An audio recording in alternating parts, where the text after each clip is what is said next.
have been calling the ceasefire in West Asia fragile. But US President Donald Trump says that the truce is now on life support. Well, this new Trump diagnosis comes after he rejected Iran's latest counter-offer in high-stakes negotiations to end the war permanently. Well, Trump lashed out at Tehran's response to a US proposal, calling it totally unacceptable, and declared that America would ultimately secure a complete victory over Iran.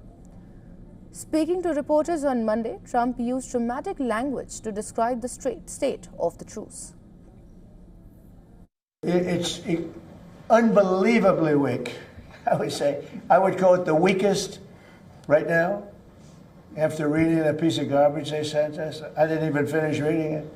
They said, I'm not going to waste my time reading it. I would say it's one of the weakest right now. It's on life support. They understand. These are all medical people. Dr. Oz, life support is not a good thing. Do you agree? Diagnostic. I would say the ceasefire is on massive life support, where the doctor walks in and says, sir, your loved one has approximately a 1% chance of living. Well, Iran responded with a blunt warning of its own. Iranian parliamentary speaker Mohammad Bagher Ghalibaf said Tehran was prepared for any eventuality, adding that Iran's armed forces were ready to teach a lesson to anyone carrying out aggression against the Islamic Republic. In a post on X, Ghalibaf warned, and I quote him here, bad strategy and bad decisions always lead to bad results. According to Iran's foreign ministry, Tehran's 14-point counter-proposal demanded an end to the US naval blockade and a halt to fighting across the region, including Lebanon. Well, Tehran is also demanding the release of frozen Iranian assets held abroad. Meanwhile, reports suggest Iran may be open to diluting part of its highly enriched uranium stockpile while transferring the remaining material to a third country. Trump says he is considering reviving a US naval escort mission to guide oil tankers safely through the strait, though no final decision has been made so far.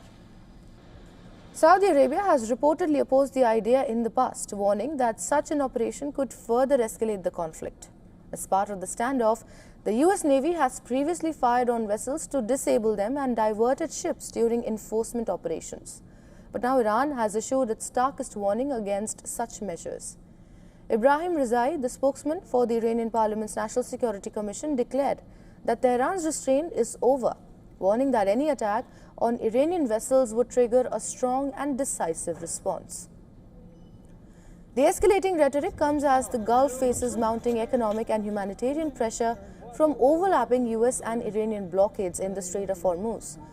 Saudi energy giant Aramco says the shock to global energy supplies is already unprecedented. Aramco CEO Amin Nasser warned investors that even if the strait reopened immediately, it could take months for energy markets to stabilize completely, and if disruptions continue for several more weeks, market normalization may not happen until next year.